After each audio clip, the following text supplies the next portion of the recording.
would she put into plain English for everyone the Prime Minister's assertion last week that total spending will continue to rise and it will be a 0% rise in 2013? Well, the right honourable gentleman will know that all the figures are set out in the budget book.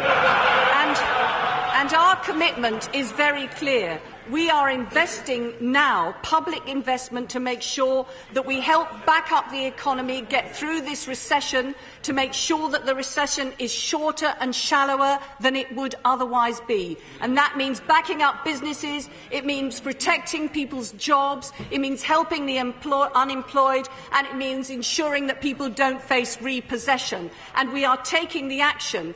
And he wants to concentrate on numbers because he wants to avoid facing up to the fact that they have got proposals to cut public investment now, exactly when...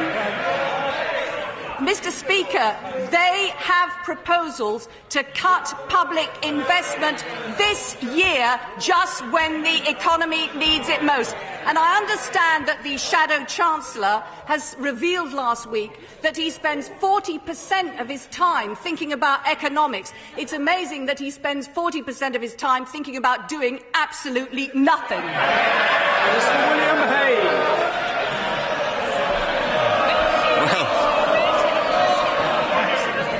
Perhaps the Leader of the House could spend 100% of the next minute trying to answer the question that she was asked about what the Prime Minister meant by a 0% rise. Is it not now clear that every single word of the assertion that he made last week is wrong?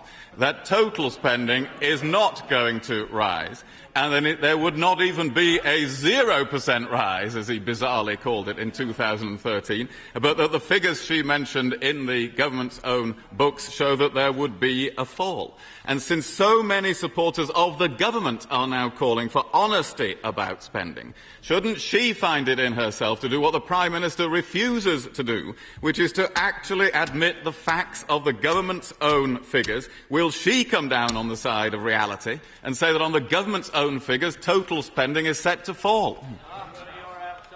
Well, our honest and committed view is that we need to invest now to back up the economy in order to make sure that the situation, not only for individuals who've worked hard to build up their businesses, not only to protect them, but to make sure that the situation is not worse in the longer term.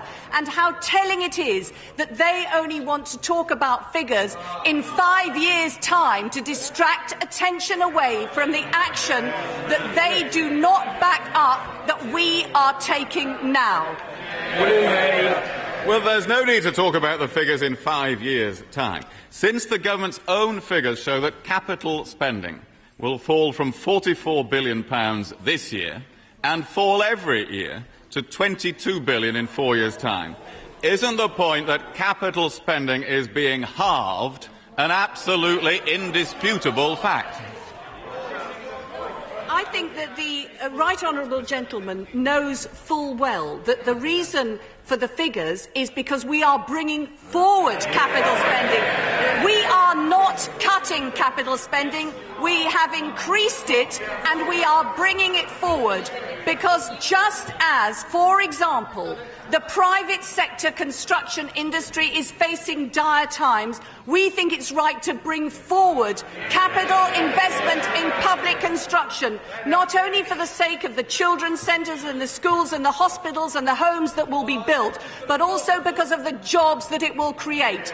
And the truth is, there is a big distinction because whilst we are investing and bringing forward that capital investment, they would actually pull the plugs on the public sector just when the private sector is struggling. Mr. Speaker, the statement by the Leader of the House that we are not cutting capital spending, when the government's own figures show capital spending declining from 44 to 22 billion, is exactly the sort of statement that damages the credibility of politics and the credibility of this government.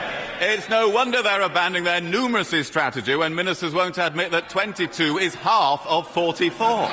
Is she aware that the figures from the Institute of Fiscal Studies show that the level of capital spending from 2013 as a proportion of national income would be below the average for the whole 18 years of the last Conservative government? That is the capital spending that they are intending to deliver.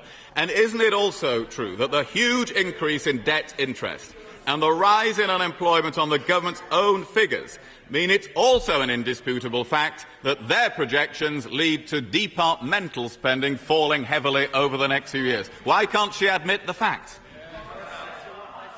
He mentions capital spending, and I've made it clear we're bringing it forward. He mentions unemployment, and we are taking the action to protect people's jobs, and unemployment would be growing if we'd have made the cuts that he's suggesting.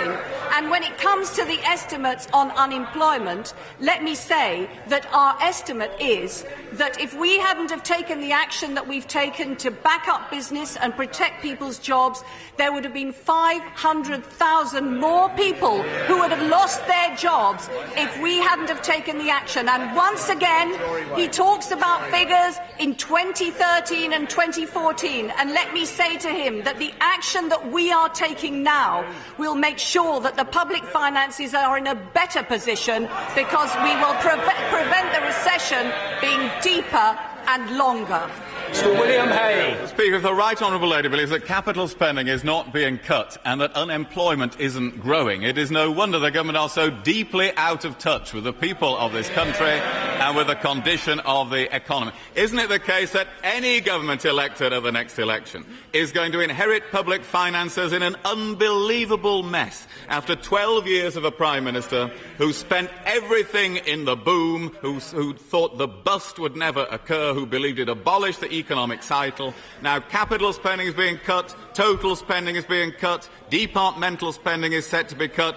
Those are the government's own plans, and aren't those Labour cuts being brought in by a Labour Chancellor, made necessary by the actions of a discredited Labour government over the last 12 years? We have rebuilt hospitals over the last 10 years. We have rebuilt schools. We have paid down debt. And we are now facing the challenge. Yes? I apologise for interrupting the Leader of the House. There is simply far too much noise. Honourable and Right Honourable members need to calm down. Leader of the House. And yes, we have paid down debt so that we have the second lowest debt in the G7.